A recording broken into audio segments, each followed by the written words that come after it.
congratulations on your new movie. It looks so funny. It's the sequel to the 2014 comedy Neighbors, and a lot of the original cast came back together. I heard that this one is based on a rule that actually exists. Yeah, so there's an actual rule in the Greek system that basically says in various ways that women are not allowed, sororities are not allowed to party, and fraternities can party. They can have alcohol in their premises. Sororities can't have alcohol in their premises. They're not allowed to have smoking. You can't, like, they have curfews. And fraternities have none of those laws or rules and regulations.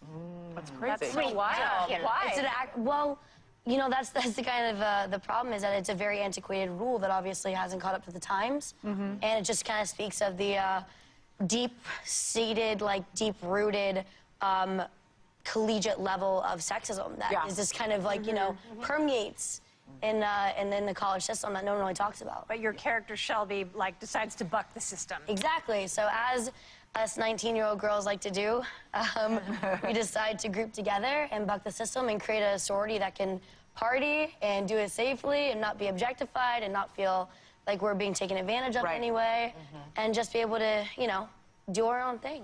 I think it's really a cool idea. It's great that it's based on reality because a part of it is women creating a safe space to have a good time instead of being on men's territory where they might be taken advantage of or not be able to control their own environment. Now you get your education. Sure. You know, Exactly. It's all, college is all That's all college is about. Yeah, it's all just, only just read education. things, want a place to read books. So with Hawkeye, your sorority moves in next door to Rose Byrne and Seth Rogen. They play this couple. They were in the first movie as well. They're expecting a baby now, and they're trying to sell their house, and a massive turf war breaks out between the two of you, your two groups. In one scene, you actually tear Seth's clothes off in the driveway. So I think we have a little bit of footage here. This looks like this was a super fun day at work. Tell us about this day. Well,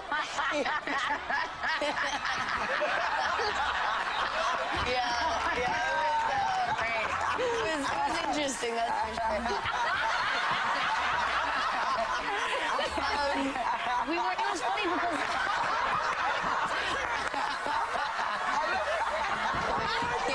She's trying to get you guys off the car, and it's just making it like... Get out of here, you little animals! And start spraying us with water. It was a funny day, though, because we were all, like, really nervous about it, but none of us talked about it to each other. We're like, oh, yeah, we're not nervous at all. Like, meanwhile, we had all been, like, making sure we're, like, not really eating, and then we were like, it was so inappropriate. And then we got there, and then we all realized we were all super nervous. We're like, you know what?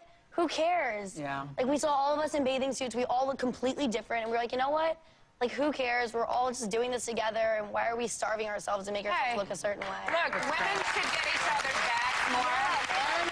And that's what we were talking about. It shouldn't be about this. It shouldn't be a competition. Women need to just get each other's backs and stop going after each other. Totally. Yes. Because we're all different. Exactly. That's what we were saying. There's only different. one of each of us. Exactly. Yeah, it's true. Right, that's me. Zac Efron. I'm preaching. Hold on. Zac Efron also returned for the sequel.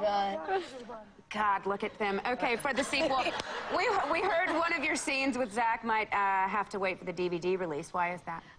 Zac and I had a really, really hilarious sex scene that we ended up doing in the movie, but it was like an anti-sex scene because my clothes stayed on the entire scene. Yeah. It was only because he was getting completely undressed.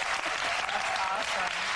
Yeah, so it's pretty raunchy. It's pretty wild. It's a really fun movie. Yeah. Did it not make it into the movie? Yeah, well, it didn't fit in the right way, the way we wanted it to, but it's pretty great. I put him in some really compromising positions. Yes, well done. It's really great. It's really changing the gender norms. Chloe, earlier this week, you took your boyfriend, Brooklyn Beckham, to the premiere of the movie. And I've got to say to you, I really adore him, but I admire and adore his mum even more. I really love her. She's a good woman. But why is it now that you've decided to be open about it? Well, I mean, you know, we've been, like, off and on together for a couple years now, and we just kind of made it official, and we were always, like, running from the paparazzi and, like, running from people, like, taking pictures of us. And, you know, we were like, you know what? It's hard work. It's affecting our relationship, though. Like, we weren't able to go to the restaurants we wanted to go to or just go to a movie. And we were like, you know what? If we're more upfront about it and we break down the Iron Curtain and we just let them take our photo, they're not going to care. Yeah. And that's Exactly all that right. matters. Yeah, we're happy. Good for you. I have to say really quick, if I can, we talked about stereotypes and things earlier, and I was talking about long blonde hair, blue eyes, and a body. You changed that in this movie by objectifying the man. And not having the blondie. And not having the blonde. The blonde to be the one to do it all. We could carry this conversation on for days, but we have to stop. Chloe Grace Moretz, thank you. Neighbors 2, Sorority Rising, opens everywhere tomorrow, and we're going to be right back. Up next.